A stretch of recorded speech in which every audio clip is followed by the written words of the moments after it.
ವೀಕ್ಷಕರೇ, ಜಿಟಿವಿ ಕನ್ನಡಕ್ಕೆ ಸ್ವಾಗತ. ನಾನು ಪೂಜಾ. ವಿಜಯಪುರ ಜಿಲ್ಲೆಯಲ್ಲಿ ಕಂಟ್ರಿ ಪಿಸ್ತೂಲ್ಗಳು ಜಪ್ತಿ. ವಿಜಯಪುರ ಗ್ರಾಮೀಣ ಪೊಲೀಸ್ ಠಾಣಾ ವ್ಯಾಪ್ತಿ ಸೇರಿದಂತೆ ವಿವಿಧ ಪೊಲೀಸ್ ಠಾಣಾ ವ್ಯಾಪ್ತಿಯ ಆರೋಪಿಗಳನ್ನು ಬಂಧಿಸಲಾಗಿದೆ. ಇತ್ತೀಚೆಗೆ ರಮೇಶ ಗೇಮು ಲಮಾಣಿ ಹಾಗೂ ಇತರರು ಸೇರಿ ಸತೀಶ ಪ್ರೇಮಸಿಂಗ ರಾಠೋಡ ಈತನ ಮೇಲೆ ಪಿಸ್ತೂಲ್ನಿಂದ ಗುಂಡು ಹಾರಿಸಿ ಚಾಕುವಿನಿಂದ ಚುಚ್ಚಿ ಕೊಲೆ ಮಾಡಿರುತ್ತಾರೆ. ಈ ಕುರಿತು ವಿಜಯಪುರ ಗ್ರಾಮೀಣ ಪೊಲೀಸ್ ಠಾಣೆಯಲ್ಲಿ ಪ್ರಕರಣ ದಾಖಲಾಗಿತ್ತು. ಒಟ್ಟು 6 ಜನ ಆರೋಪಿತರನ್ನ ದಸ್ತಗಿರಿ ಮಾಡಿ ನ್ಯಾಯಾಲಯಕ್ಕೆ ಹಾಜರುಪಡಿಸಲಾಗಿದೆ.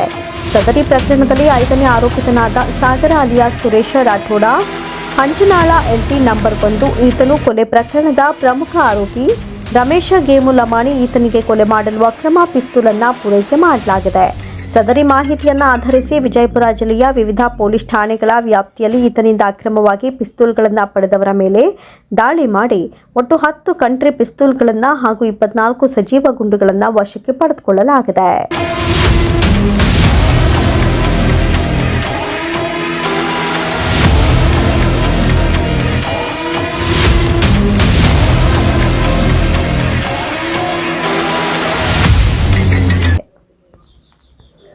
ಪ್ರಕಾಶ ಮರ್ಕಿ ರಾಠೋಡ ಹಂಚಿನಾಳ ತಾಂಡ ವಿಜಯಪುರ ಇವರಿಂದ ಪಿಸ್ತೂಲ್ 1, ಸಜೀವ ಗುಂಡು 3 ವಿಜಯಪುರ ಗ್ರಾಮೀಣ ಠಾಣೆ. ಅಶೋಕ್ ಪರಮು ಪಾಂಡ್ರೆ ಕರಾಡದುಡ್ಡಿ ಅರಕೇರಿ ವಿಜಯಪುರ ಇವರಿಂದ ಪಿಸ್ತೂಲ್ 1, ಸಜೀವ ಗುಂಡು 2 ವಿಜಯಪುರ ಗ್ರಾಮೀಣ ಠಾಣೆ. ಸುಜಿತಾ ಸುಭಾಷ ರಾಠೋಡ ಕಡಕಿ ತಾಂಡ ತುಳಜಾಪುರ ಜಿಲ್ಲೆ ಸೋಲಾಪುರ ಮಹಾರಾಷ್ಟ್ರ ಇವರಿಂದ ಪಿಸ್ತೂಲ್ 1, ಸಜೀವ ಗುಂಡು 1 ವಿಜಯಪುರ ಗ್ರಾಮೀಣ ಠಾಣೆ. ಇನ್ನು ಸುಖದೇವ ಅಲಿಯಾಸ್ ಸುಖಿ ನರಸು ರಾಠೋಡ ಸಾಯಿ ಪಾರ್ಕ್ ವಿಜಯಪುರ ಇವರಿಂದ ಪಿಸ್ತೂಲ್ 1, ಸಜೀವ ಗುಂಡು 5 ಜಲನಗರ ಠಾಣೆ. ಪ್ರಕಾಶ ಭೀಮಸಿಂಗ್ ರಾಠೋಡ ನಾಗಾವಿ ತಾಂಡ ಸಿಂದಗಿ ಇವರಿಂದ ಪಿಸ್ತೂಲ್ 1, ಜೀವಂತ ಗುಂಡು 1 ಸಿಂದಗಿ ಠಾಣೆ. ಗಣೇಶ ಶಿವರಾಮ ಶೆಟ್ಟಿ ಬಸವನ ಬಾಗೇವಾಡಿ ಪಿಸ್ತೂಲ್ 1, ಸಜೀವ ಗುಂಡು 4 ಬಸವನ ಬಾಗೇವಾಡಿ ಠಾಣೆ. ಚನ್ನಪ್ಪ ಮಲ್ಲಪ್ಪ ನಾಗನೂರ ನೂಲ್ವಿ ತಾಲೂಕು ಹುಬ್ಬಳ್ಳಿ ಹಾರೆ ವಿಜಯಪುರ ಇವರಿಂದ ಪಿಸ್ತೂಲ್ 1, ಸಜೀವ ಗುಂಡು 4 ಆದರ್ಶ ನಗರ ಠಾಣೆ. ಸಂತೋಷ ಕಿಶನ್ ರಾಠೋಡ ಲೋಹಗಾವ ತಾಂಡ ತಿಕೋಟ ತಾಲೂಕು ವಿಜಯಪುರ ಜಿಲ್ಲೆ ಇವರಿಂದ ಪಿಸ್ತೂಲ್ 1, ಸಜೀವ ಗುಂಡು 4 ತಿಕೋಟ ಠಾಣೆ. ಜನಾರ್ದನ ವಸಂತ ಪವಾರ ಐತವಾಡೆ ಸಾಂಗ್ಲಿ ಮಹಾರಾಷ್ಟ್ರ ಇವರಿಂದ ಪಿಸ್ತೂಲ್ 1 ವಿಜಯಪುರ ಗ್ರಾಮೀಣ ಠಾಣೆ. Sagar alias Suresh Rathod Hanchanal LT number 1 Vijayapura ಗ್ರಾಮೀಣ ಪೊಲೀಸ್ ಠಾಣೆ ಗುನ್ನೆ ನಂಬರ್ 40/2025 ಈಗಾಗಲೇ ಜಪ್ತಿಯನ್ನು ವಶಪಡಿಸಿಕೊಳ್ಳಲಾಗಿದೆ. ಪಿಸ್ತೂಲು 1 ಹೀಗೆ ಒಟ್ಟು ಪಿಸ್ತೂಲ್ಗಳು 10 ಆದರೆ ಸಜೀವ ಗುಂಡುಗಳು 24 ಈಗಾಗಲೇ ಪೊಲೀಸರು ವಶಕ್ಕೆ ಪಡೆದುಕೊಂಡಿದ್ದಾರೆ. ದಿನಾಂಕ 28/1/2025 ನಮ್ಮ ವಿಜಯಪುರ ಗ್ರಾಮೀಣ ಪೊಲೀಸ್ ಠಾಣಾ ವ್ಯಾಪ್ತಿಯಲ್ಲಿ ಅರಕೇರಿ ತಾಂಡದಲ್ಲಿ ಏನು ಒಂದು ಫೈರಿಂಗ್ ಇನ್ಸಿಡೆಂಟು ದಲ್ಲಿ ಒಬ್ಬ ವ್ಯಕ್ತಿ ಮೃತನಾಗಿರ್ತಾನೆ, ಸತೀಶ್ ಪ್ರೇಮ್ ಸಿಂಗ್ ರಾಥೋಡ್ ಅಂತ ಹೇಳಿ. ಸೊ ರಮೇಶ್ ಲಮಾಣಿ ಅನ್ನುವಂಥ ವ್ಯಕ್ತಿ ಸತೀಶ್ ಪ್ರೇಮ್ ಸಿಂಗ್ ರಾಥೋಡ್ ಅನ್ನೋನನ್ನು ಅವತ್ತಿನ ದಿನ ಬೆಳಗ್ಗೆ 10:30 ಗಂಟೆಗೆ ಒಂದು ಪಿಸ್ತೂಲ್ನಿಂದ ಮತ್ತು ಮಾರಕಾಸ್ತ್ರಗಳಿಂದ ತಲೆಗೆ ಕಲ್ಲಿನಿಂದ ಜಜ್ಜಿ ಕೊಲೆ ಮಾಡಿರ್ತಾನೆ. ಆ ಹಿನ್ನೆಲೆಯಲ್ಲಿ ನಮ್ಮ ವಿಜಯಪುರ ಗ್ರಾಮೀಣ ಪೊಲೀಸ್ ಠಾಣಾ ವ್ಯಾಪ್ತಿಯಲ್ಲಿ ದಿನಾಂಕ 28/1/2025 ಒಂದು ಕೊಲೆ ಪ್ರಕರಣ ದಾಖಲಾಗಿರುತ್ತೆ. ಆ ಕೊಲೆ ಪ್ರಕರಣದಲ್ಲಿ ಈಗಾಗಲೇ 6 ಜನರನ್ನು ಬಂಧಿಸಿ ಅವರನ್ನು ನ್ಯಾಯಾಂಗ ಬಂಧನಕ್ಕೆ ಒಳಪಡಿಸಲಾಗಿದೆ. ಅದರಲ್ಲಿ 5ನೇ ವ್ಯಕ್ತಿಯಾದಂತಹ ಸಾಗರ್ ಅಲಿಯಾಸ್ ಸುರೇಶ್ ರಾಥೋಡ್ ಈತನನ್ನು ದಿನಾಂಕ 13/2/2025 ವಿಜಯಪುರ ಗ್ರಾಮೀಣ ಪೊಲೀಸರು ಆತನನ್ನು ಬಂಧಿಸ್ತಾರೆ. ಆತನನ್ನು ಬಂಧಿಸಿ ಆತನನ್ನು ವಿಚಾರಣೆಗೊಳಪಡಿಸಿದಾಗ ಈ ಕೊಲೆ ಕೇಸಲ್ಲಿ ಈತನೇ ಅಕ್ರಮವಾದಂತಹ ಕಂಟ್ರಿ ಮೇಡ್ ಪಿಸ್ತೂಲನ್ನು ಮಧ್ಯಪ್ರದೇಶದಿಂದ ತರಿಸಿಬಿಟ್ಟು ಈ ರಮೇಶ್ ಲಮಾನಿಗೆ ಪೂರೈಕೆ ಮಾಡಿರ್ತಾನೆ.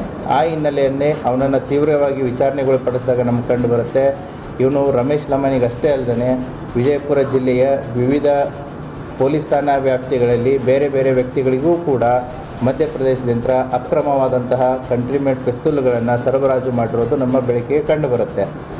ಆ ಹಿನ್ನೆಲೆಯಲ್ಲಿ DSP ಗ್ರಾಮೀಣ ಮತ್ತು ಇನ್ಸ್ಪೆಕ್ಟರ್ ಗ್ರಾಮೀಣ ಗಿರಿಮಲ್ಲಪ್ಪ ಮತ್ತು ನಮ್ಮ ಜಾನರ್ ಇವರು ತಂಡಗಳನ್ನು ಫಾರ್ಮ್ ಮಾಡಲಾಗುತ್ತೆ. ತಂಡಗಳನ್ನು ಫಾರ್ಮ್ ಮಾಡಿಬಿಟ್ಟು ಈ ಎಲ್ಲ ಒಟ್ಟು 9 ವ್ಯಕ್ತಿಗಳ ಡಿಟೇಲ್ಸನ್ನು ತೆಗೆದುಕೊಂಡು ನಮ್ಮ ವಿಜಯಪುರ ಜಿಲ್ಲೆಯ ವಿವಿಧ ಪೊಲೀಸ್ ಠಾಣಾ ವ್ಯಾಪ್ತಿಗಳಲ್ಲಿ ನಮ್ಮ ಎಲ್ಲ ಪೊಲೀಸ್ ಇಲಾಖೆಯ ವಿವಿಧ ತಂಡಗಳು ದಾಳಿಯನ್ನು ಕೈಗೊಂಡಾಗ ಸುಮಾರು 9 ಪಿಸ್ತೂಲು ಮತ್ತು 24 ಸಜೀವ ಗುಂಡುಗಳನ್ನು ನಾವು ವಶಪಡಿಸ್ಕೋತೀವಿ. ಆ ಹಿನ್ನೆಲೆಯಲ್ಲಿ ಒಟ್ಟು 9 ಜನ ಪ್ರಕಾಶ್ ರಾಥೋಡ್ ಈತನ ಮೇಲೆ ವಿಜಯಪುರ ಗ್ರಾಮೀಣ ಪೊಲೀಸ್ ಠಾಣೆಯಲ್ಲಿ 1 ಪಿಸ್ತೂಲು ಮತ್ತು 3 ಗುಂಡುಗಳು. ಅದೇ ರೀತಿ ಎರಡನೇ ಆರೋಪಿ ಅಶೋಕ್ ಪಾಂಡ್ರೆ, ಈತ ಅರಿಕೇರಿ ವಿಜಯಪುರದವನು, ಆತನ ಹತ್ರ 1 ಪಿಸ್ತೂಲು ಮತ್ತು 2 ಗುಂಡು. ಮತ್ತು ಸುಜಿತ್ ರಾಥೋಡು, ಈತ ತುಳಜಾಪುರ ಜಿಲ್ಲೆಯವನು, ತುಳಜಾಪುರದವನು, ಅವನ ಹತ್ರ 1 ಪಿಸ್ತೂಲು 1 ಗುಂಡು. ಮತ್ತು ಈ 3 ಜನದ ಮೇಲೆ ವಿಜಯಪುರ ಗ್ರಾಮೀಣ ಪೊಲೀಸ್ ಠಾಣೆಯಲ್ಲಿ ಪ್ರಕರಣ ದಾಖಲಾಗಿರುತ್ತೆ. ಅಷ್ಟೇ ಅಲ್ಲದೆ ಸುಖದೇವ್ ರಾಥೋಡ್, ಇವನು ಸಾಯಿ ಪಾರ್ಕು ಇಲ್ಲೇ ವಿಜಯಪುರದವನು, ಈತನ ಹತ್ರ 1 ಪಿಸ್ತೂಲು ಮತ್ತು 5 ಗುಂಡುಗಳು ದೊರೆತಿರ್ತವೆ. ಆತನ ಮೇಲೆ ಜಲನಗರ ಪೊಲೀಸ್ ಠಾಣೆಯಲ್ಲಿ ಪ್ರಕರಣ ದಾಖಲಾಗಿರುತ್ತೆ. ಅದೇ ರೀತಿ ಪ್ರಕಾಶ್ ರಾಥೋಡು ಸಾಕಿನ್ ನಾಗಾವಿ ತಾಂಡ ಸಿಂದಗಿ ತಾಲೂಕು, ಈತನ ಹತ್ರ 1 ಪಿಸ್ತೂಲು ಮತ್ತು 1 ಸಜೀವ ಗುಂಡು ಸಿಕ್ಕಿರುತ್ತೆ. ಈತನ ಮೇಲೆ ಸಿಂದಗಿ ಪೊಲೀಸ್ ಠಾಣೆಯಲ್ಲಿ ಪ್ರಕರಣವನ್ನು ದಾಖಲು ಮಾಡಿ ಆತನನ್ನು ಕೂಡ ಅರೆಸ್ಟ್ ಮಾಡಲಾಗಿದೆ. 6ನೇ ವ್ಯಕ್ತಿ ಗಣೇಶ್ ಶಿವರಾಮ್ ಶೆಟ್ಟಿ, ಈತ ಬಸವನ ಬಾಗೇವಾಡಿಯಲ್ಲಿ ಸಿಗ್ತಾನೆ. ಈತನ ಹತ್ರ 1 ಪಿಸ್ತೂಲು 4 ಸಜೀವ ಗುಂಡುಗಳು. ಆತನ ಮೇಲೆ ಬಸವನ ಬಾಗೇವಾಡಿ ಪೊಲೀಸ್ನವರು ಕ್ರಮವನ್ನು ಕೈಗೊಂಡಿರ್ತಾರೆ. ಅದೇ ರೀತಿ ಚನ್ನಪ್ಪ ಮಲ್ಲಪ್ಪ ನಾಗ್ನೂರು, ಈತ ಈಗ ಸಾಕಿನ್ ಹುಬ್ಬಳ್ಳಿ ಅವನು, ಈತನ ಹತ್ರನೂ ಕೂಡ 1 ಪಿಸ್ತೂಲು 4 ಸಜೀವ ಗುಂಡುಗಳು ಸಿಕ್ಕಿರ್ತವೆ. ಆತನ ಮೇಲೆ ಆದರ್ಶ ನಗರ ಪೊಲೀಸ್ ಠಾಣಾ ಪೊಲೀಸ್ನವರು ಪ್ರಕರಣವನ್ನು ದಾಖಲಿಸಿಕೊಂಡು ತನಿಖೆಯನ್ನು ಕೈಗೊಂಡಿರ್ತಾರೆ. ಸಂತೋಷ್ ರಾಥೋಡ್, ಈತ ತಿಕೋಟಾ ತಾಲೂಕಿನವನು, ಲೋಗಾಂವ್ ತಾಂಡ ಅಂತಂತೇಳಿ, ಆತನ ಹತ್ರ 1 ಪಿಸ್ತೂಲು 4 ಗುಂಡುಗಳು ದೊರೆತಿರ್ತವೆ. ಆತನ ಮೇಲೆ ತಿಕೋಟಾ ಪೊಲೀಸರು ಪ್ರಕರಣವನ್ನು ದಾಖಲಿಸಿ ಆತನನ್ನು ಕೂಡ ಅರೆಸ್ಟ್ ಮಾಡಲಾಗಿದೆ. ಜನಾರ್ದನ್ ಪವಾರ್, ಈತನು ಸಾಂಗ್ಲಿ ಜಿಲ್ಲೆಯವನು, ಐತವಾಡೆ ಗ್ರಾಮ ಅಂತಂತೇಳಿ, ಆತನ ಹತ್ರ 1 ಪಿಸ್ತೂಲ್ ದೊರಕಿದ್ದು ಆತನ ಮೇಲೆ ವಿಜಯಪುರ ಗ್ರಾಮೀಣ ಪೊಲೀಸರು ಕ್ರಮವನ್ನು ಕೈಗೊಂಡಿರ್ತಾರೆ. ಸೊ ಹೀಗೆ ಒಟ್ಟು 9 ಜನರಿಂದ 9 ಪಿಸ್ತೂಲುಗಳನ್ನು, ಒಟ್ಟು 24 ಗುಂಡುಗಳನ್ನು ಅವರಿಂದ ವಶಪಡಿಸಿಕೊಂಡಿರ್ತಾರೆ. ಸೊ ಈ ಪೂರ್ತಿ ಕಾರ್ಯಾಚರಣೆಯ ಮೇಲುಸ್ತುವಾರಿಯನ್ನು ಇಬ್ಬರು ನಮ್ಮ ಅಡಿಷನಲ್ ಎಸ್ ಪಿ ಆದಂತಹ ಶಂಕರ್ ಮಾರಿಯಾಳ್ ಅವರು ಮತ್ತು ರಾಮಗೌಡ ಹಟ್ಟಿಯವರು ಮತ್ತು DYSP ರೂರಲ್ ಗಿರಿಮಲ್ಲಪ್ಪ ಮತ್ತು DYSP ಸಿಟಿ ಎಲಿಗಾರ್ ಅವರ ನೇತೃತ್ವದಲ್ಲಿ ಮತ್ತು ನಮ್ಮ ಗ್ರಾಮೀಣ ಪೊಲೀಸ್ ಠಾಣೆಯ ಇನ್ಸ್ಪೆಕ್ಟರ್ ಆದಂತಹ ಜಾನರ್ ಅವರು ಅತಿ ಉತ್ತಮವಾದಂಥ ಕೆಲಸವನ್ನು ಮಾಡಿರ್ತಾರೆ. ಅವರ ಜೊತೆಗೆ ಉಳಿದಂತಹ ತನಿಖಾ ತಂಡದಲ್ಲಿ ನಮ್ಮ ಬಾಗೇವಾಡಿ ಇನ್ಸ್ಪೆಕ್ಟರ್ ದಾಶಾಳ್ ಮತ್ತು ನಮ್ಮ ಜೈಲ್ ವಿಭಾಗ ಇನ್ಸ್ಪೆಕ್ಟರ್ ಆದಂತಹ ಮಲ್ಲಯ್ಯ ಮಸ್ಕತಿ, ಅವರ ಜೊತೆಗೆ ನಮ್ಮ ರೂರಲ್ ಇನ್ಸ್ಪೆಕ್ಟರ್ ಆದಂಥ ಪರಶುರಾಮ್ ಮಂಜೂರಿ ಮತ್ತು ಇನ್ಸ್ಪೆಕ್ಟರ್ ನಾನಾಗೌಡ ಪಾಟೀಲ್, TSR ಅವರಾದಂತಹ ವಿನೋದ್ ದೊಡ್ಡಮನಿ, ಉಪ್ಪಾರ್, ಶ್ರೀಕಾಂತ್ ಕಾಂಬ್ಳೆ, ಆಶಿಫ್ ಮುಷಾಫರಿ, ದೇವರಾಜ್ ಉಳ್ಳಾಗಡ್ಡಿ, ಸೀತಾರಾಮ್ ಲಮಾನಿ, ಸಂಗಾಪುರ್, ತಿಪ್ಪಾರೆಡ್ಡಿ ಮತ್ತು ಸಿಬ್ಬಂದಿಗಳಾದಂತಹ LS ಹಿರೇಗೌಡರ್, ಪಟ್ಟಣ್ ಶೆಟ್ಟಿ, ದಳವಾಯಿ ಬಿರಾದರ್, ಗಡೆ ನಾಯಕ್, ರಾಥೋಡ್ ಬಿರಾದರ್, ಲಮಾನಿ ಮತ್ತು ಇನ್ನಿತರ ಹಲವಾರು ಸಿಬ್ಬಂದಿ. Thank you.